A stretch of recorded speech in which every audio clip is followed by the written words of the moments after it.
से बिस्तर खींच रहे हैं, पैर के नीचे से जमीन खींच रहे हैं।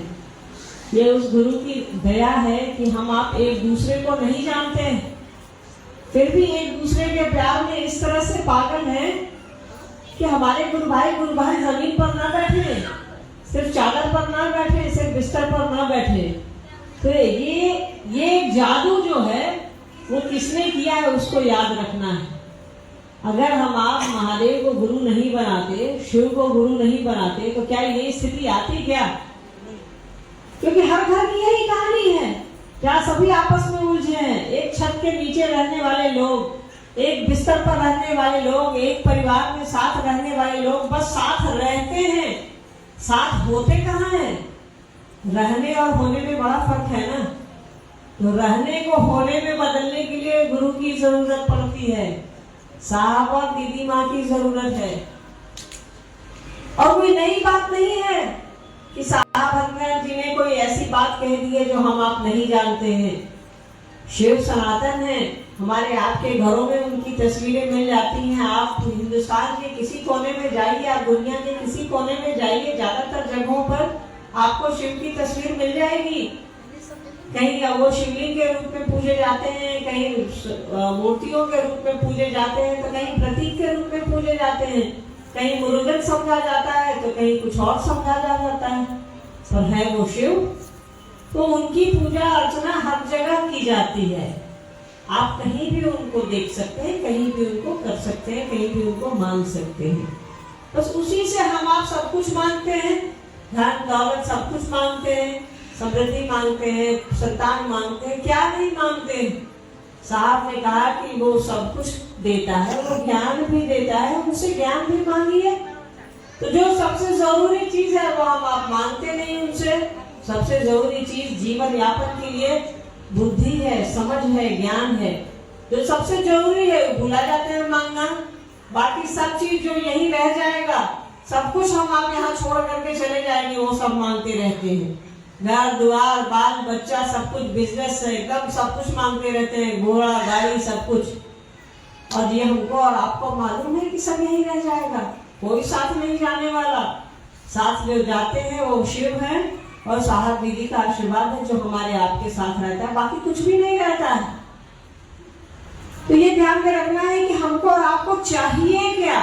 तो ये ध्यान में रखने के लिए भी, अपनी चाहत को चाहने के लिए भी गुरु की दया चाहिए। और शिव से बड़ा कोई गुरु नहीं है। उनको गुरुओं का गुरु कहा गया है, गुराधिपति कहा गया है। मतलब दुनिया के सबसे बड़े गुरु है वो, दुनिया का सबसे अच्छा स्कूल है वो।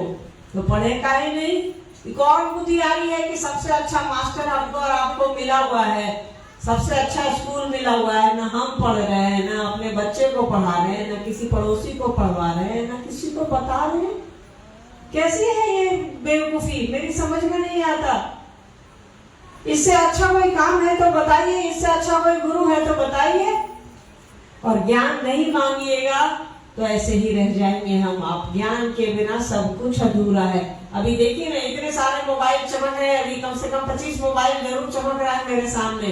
अगर कोई बताता नहीं कि ये मोबाइल चलेगा कैसे, कोई ज्ञान नहीं देता, तो क्या हम आप चलाते, वीडियो बना पाते, हम आप फोटो खींच पाते? तो किसी ने हमको और आपको बताया है, ज्ञान दिया है कि ये मोबाइल कैसे ऑपरेट होगा, कैसे चलेगा। तो बस ज्ञान ले लेना है, ये जीवन कैसे ऑपरेट होगा, जीवन कैसे चलेगा। ज्ञान देने के लिए शिव है, उनसे बड़ा कोई ज्ञान दाता है नहीं। उनको ज्ञान के निधि अगम कहा गया है, तो उनसे ज्ञान लेते रहना है और कुछ भी नहीं करना है। कुछ भी ऐसा नहीं है जो हम आप नहीं कर सकते। इसके लिए साहब ने 3 चीजें बताई हैं कि कैसे शिव को अपना बना सकते हैं, कैसे उनकी दया पा सकते हैं। और गुरु की दया ही ज्ञान है, गुरु की दया ही बुद्धि है। इसके लिए उन्होंने 3 सूत्र दिए हैं जो हमको और आपको लगेगा कि कुछ करना है, पर करने जैसा कुछ भी नहीं है। पहला है कि उनसे दया मांगिए कि हे शिव, आप मेरे गुरु हैं, मैं आपका शिष्य हूँ, मुझे शिष्य पर दया कर दीजिए। दूसरा है कि दूसरों को बताना है, बताना भी अपने लिए है कि शिव मेरे गुरु है, आपके भी हो सकते हैं। ये भी अपने ही लिए बताना है, अपने लिए बताने के क्रम में उसको समझ में आ जाता है, उसको ये सूचना मिल जाती है। ये अपना ही काम है। ये ऐसा नहीं है कि दूसरे के लिए ये काम करना है, अपने ही लिए ये काम करना है हमको और आपको कि शिव मेरे गुरु है, इसकी पुनरावृत्ति बार बार हमारे आपके कान तक पहुंचे, हमारे आपके मन तक ये विचार पहुंचे।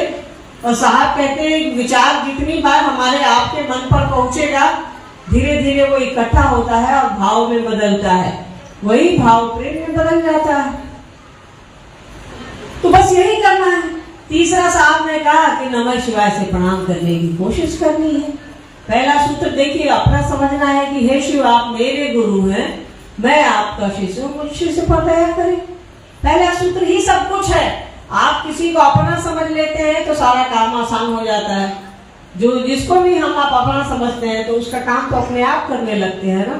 बच्चों को अपना समझते हैं, घर द्वार को अपना समझते हैं, पति परिवार को अपना समझते हैं, तो उसका काम करने के लिए अलग से समय नहीं निकलता।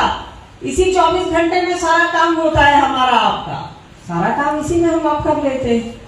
तो महादेव में काम करने के लिए अलग से समय निकालने की तो आवश्यकता है नहीं, इसी 24 घंटे में हमको और आपको करना है। तो जिसको अपना समझिएगा उसका काम अपने आप हो जाएगा। बीमार भी रहते हैं तब वो बच्चों का खाना बन ही जाता है, बच्चे ध्यान में रहते ही है, परिवार ध्यान में रहता ही है। तो सारा खेल अपनापन का, जैसे अपना समझिएगा उसका काम कर लीजिएगा। गुरु आदेशित कर्म भी है ये। गुरु ने कहा है साहब को कि जो तुम करते हो दूसरों को करने को कहो। तो साहब ने ये आदेश हमको और आपको दिया कि जो हम आप करते हैं दूसरों को करने को कहें। तो हम आप क्या करते हैं भाई, शिव शिष्य बनते हैं और बनाते हैं। तो दूसरा सूत्र यही है। तीसरा है कि प्रणाम करिए, प्रणाम करने की कोशिश करिए 108 बार। नमः शिवाय इसका मंत्र है, पंचाक्षर है, कहा गया है शिव का मंत्र पंचाक्षर है, 5 अक्षरों का है, 6 अक्षर हो नहीं सकते। ओम नमः शिवाय भी एक मंत्र है, नमः शिवाय भी है। तो आप जब भी देखते होंगे मंदिरों पर तो पंचाक्षर मंत्र लिखा रहता है। तो जैसे ओम लगाएंगे तो 6 अक्षरों का हो जाएगा। ये पंचाक्षर जब भी होगा तो नमः शिवाय होगा। इससे अपने गुरु को प्रणाम करने की कोशिश करनी है। ये काम है और कुछ भी। सबसे पहला है आप किसी को अपना समझिए। जैसे आप अपने गुरु को अपना भाव अर्पित करेंगे कि सरकार आप मेरे हैं, मैं आपका हूँ, सारा काम हो जाएगा। आपके पास कुछ नहीं भी है, ना श्रद्धा है, ना समय है, ना भरोसा है, ना विश्वास है, कुछ नहीं भी है, तो भी बस आप बोलिए ना उनको कि सरकार दया कर दीजिए आप मेरे गुरु हैं। बोल करके देखिए, भरोसा नहीं है फिर भी देखिए ये नई जगह है। हम लोग जानते हैं कि भरोसा तुरंत नहीं बनता। साहब से बड़ा आध्यात्मिक वैज्ञानिक कोई नहीं है, उनको मालूम है कि हम आप जल्दी किसी पर भरोसा नहीं करते, इंसान की फितरत है ये। तो भरोसा नहीं करिए। उन्होंने कहा कि जो चीज मेरे पास ही नहीं थी मैं कैसे कहूं कि आप भी करिए। उन्होंने कहा कि आप बस इस भाव तो दीजिए, आप ऐसा सोचिए तो सही कि शिव मेरे गुरु हैं। तो सोचने में क्या जाता है, सोचने में काहे कि हम आप गरीब बनेंगे।